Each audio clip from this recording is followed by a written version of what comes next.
మీ మోకాల నొప్పులకు ఎటువంటి సర్జరీ లేకుండా ఎపియాన్ పెయిన్ క్లినిక్ అందిస్తున్న అత్యాధునిక చికిత్స. నమస్తే, మీరు చూస్తున్న సుమన్ టీవీ. నేను మీ కీర్తి. ద్వాదశ రాశులకి ఏప్రిల్ 16 నుంచి 30 తారీఖు వరకు ఎలా ఉండబోతోంది తెలియజేయడానికి మనతో పాటు ప్రముఖ ఆస్ట్రాలజర్ బ్రహ్మశ్రీ నందిపట్ల శ్రీహరి శర్మ గురుగారు ఉన్నారు. నమస్తే గురుగారు. వాగర్థ విభసంపృక్తౌ వాగర్థ ప్రతిపత్తయే జగతః పితరౌ వందే పార్వతీ పరమేశ్వరౌ ఆదిత్యాయ చ సోమాయ మంగళాయ బుధాయ చ గురు శుక్ర శనిభ్యశ్చ రాహవే కేతవే నమః. శృంగేరి జగద్గురు పీఠాధిపతులకి కంచి పీఠాధిపతులకి నమస్కారములు తెలియజేసుకుంటూ కార్యక్రమాన్ని ప్రారంభిద్దాం.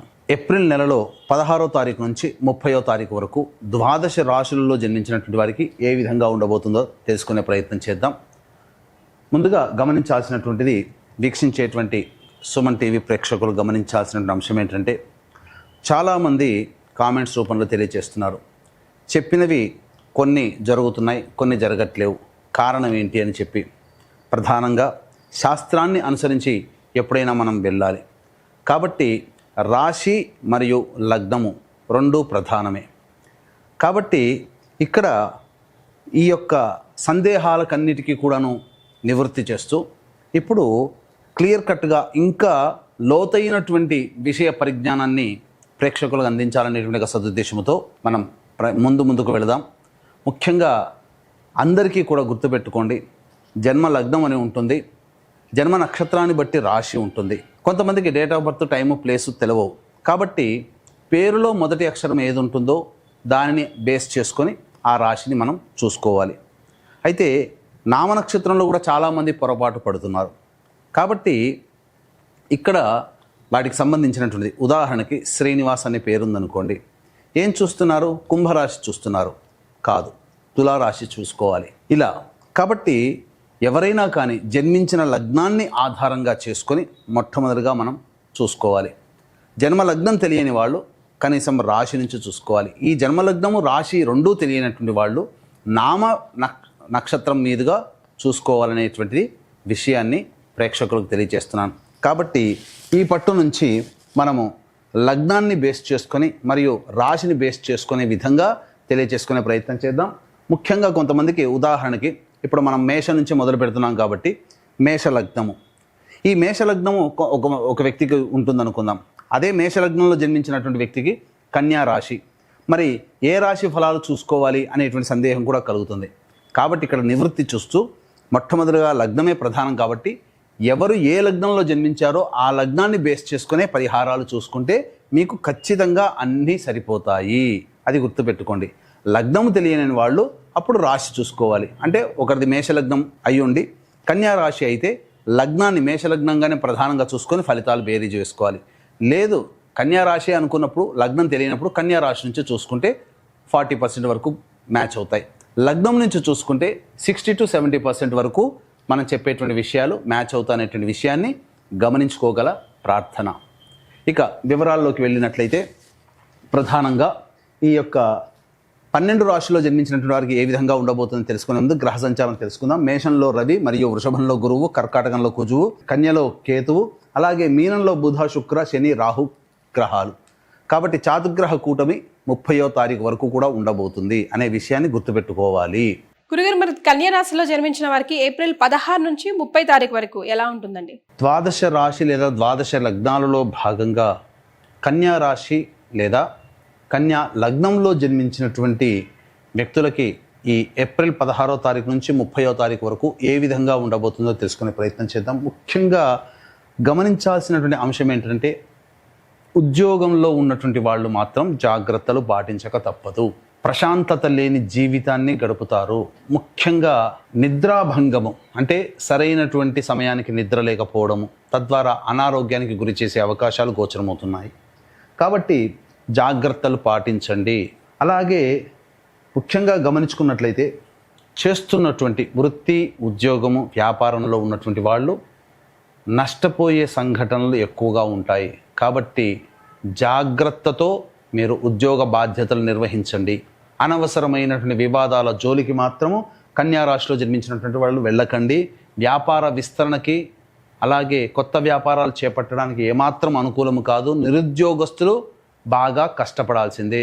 మీరు ఊహించినంతగా ఉద్యోగం అంత తేలిగ్గా లభించదనే విషయాన్ని గమనించుకోవాలి.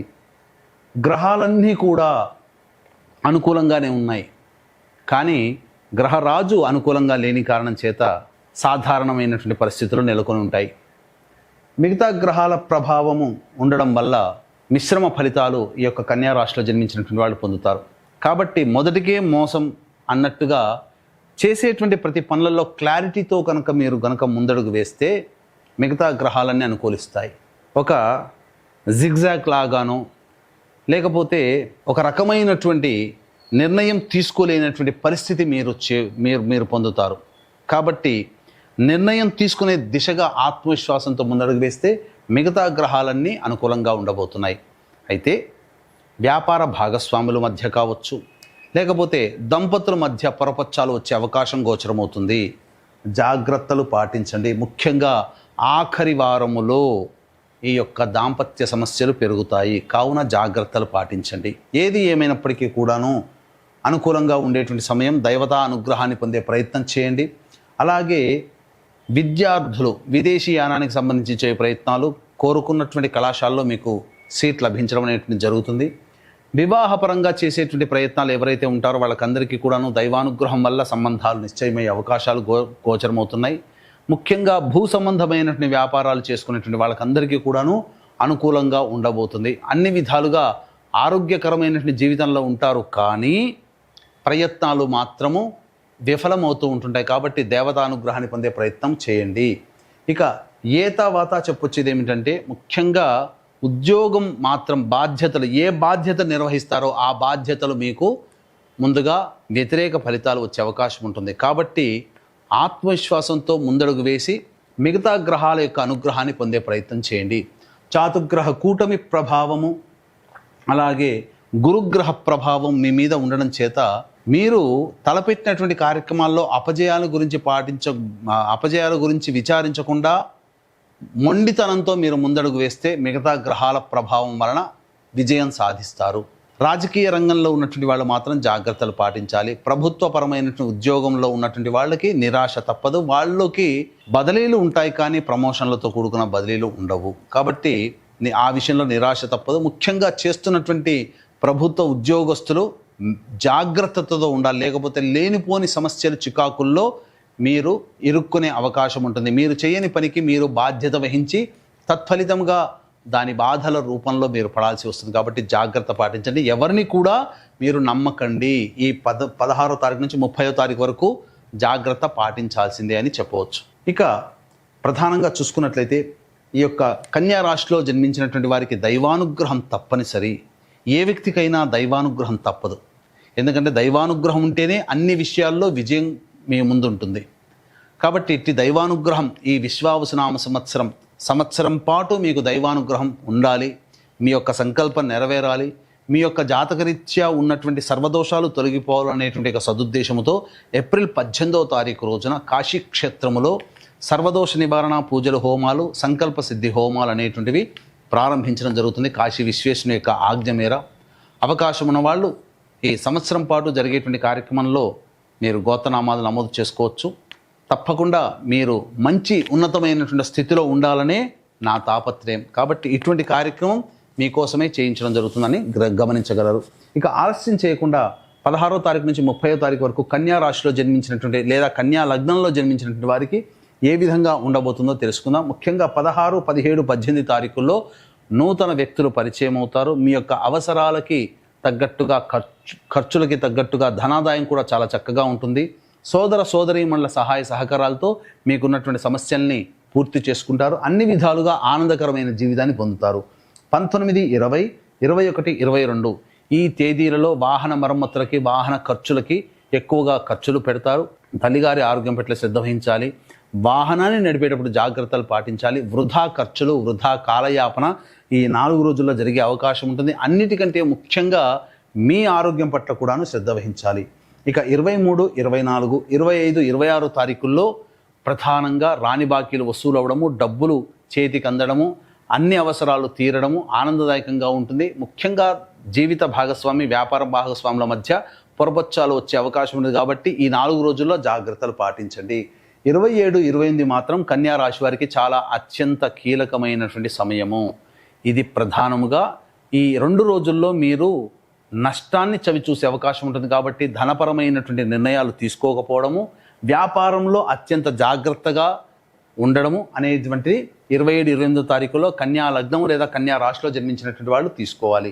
29, 30 తారీఖుల్లో చికాకుతో కూడుకున్నటువంటి జీవన విధానము, సంతాన మూలకంగా ఖర్చులు, సమస్యలు, విభేదాలు పెరుగుతాయి. కాబట్టి అంత ఆనందదాయకంగా ఉండదు. అయినప్పటికీ కూడాను గురుబలం ఉన్నటువంటి కారణం చేత మంచి విజయాన్ని పొందుతారు. అలాగే ప్రధానంగా ఇతరుల వల్ల కొంత లాభపడే అవకాశం కూడా గోచరమవుతుంది. మరి కన్యా రాశిలో జన్మించిన మహిళల కోసం కూడా ఒకసారి తెలియజేస్తారా? ఈ కన్యా రాశిలో జన్మించినటువంటి మహిళలు ప్రధానంగా చూసుకున్నట్టయితే ప్రభుత్వ రంగంలో పనిచేస్తున్నటువంటి మహిళలు జాగ్రత్తలు పాటించాలి. అన్నిటికంటే మీకు గౌరవ మర్యాదలకి లోటు ఏమీ ఉండదు, కానీ మీ చేత ఎక్కువగా పని చేయించుకునే అవకాశాలు గోచరమవుతున్నాయి. కాబట్టి మొహమాటానికి పోకండి, మీరు వాస్తవ జీవితంలో ఉండండి. మీకు ఏది అనిపించినా అది వాస్తవం అనిపించినప్పుడు దాన్ని మీరు మొహమాటం లేకుండా చెప్పేయండి. కానీ మొహమాటానికి పోతే అనేక రకాలుగా సమస్యలు ఎదుర్కొంటారు. ముఖ్యంగా భూ సంబంధమైనటువంటి వ్యవహారాల్లో మీకు విజయం లభిస్తుంది. మీ పేరు మీద స్థిరాస్తులు నెలకొల్పుకునే అవకాశం గోచరమవుతుంది. అన్ని విధాలుగా ఇతరుల సహాయ సహకారాలతో ఈ యొక్క కన్యా లగ్నం లేదా కన్యా రాశిలో జన్మించినటువంటి మహిళలు పొందడం ద్వారా అన్ని విధాలుగా ఆనందదాయకంగా ఉంటుందని చెప్పవచ్చు. గురుగారు, మరి వీరు ఎలాంటి పరిహారాలు పాటించాలంటారు? ఈ యొక్క కన్యా లగ్నము లేదా కన్యా రాశిలో జన్మించినటువంటి వాళ్ళు ప్రతిరోజు కూడా గణపతి ప్రార్థన ప్రతిరోజు ఉదయం, మధ్యాహ్నం, సాయంకాలం త్రిసంధ్యలలో గనక చేసుకుంటే చాలా సమస్యలు తగ్గుముఖం పడతాయి. ఇంకా అవకాశం ఉంటే కాశీ విశ్వేశ్వరుని యొక్క ఆజ్ఞ మేర విశ్వావసునామ సంవత్సరం 12 మాసాల పాటు మీ యొక్క సంకల్పం, దోషాలు తొలగిపోవడం కోసం సంకల్ప సిద్ధి, సర్వదోష నివారణ పూజలు, హోమాలు అనేటువంటి చేయించడం జరుగుతుంది. అవకాశం ఉంటే ఆ కార్యక్రమంలో నమోదు చేసుకునే ప్రయత్నం చేయండి. చాలా సంతోషం అండి, ధన్యవాదాలు. సర్వం శ్రీ ఉమామహేశ్వర పరబ్రహ్మార్పణమస్తు.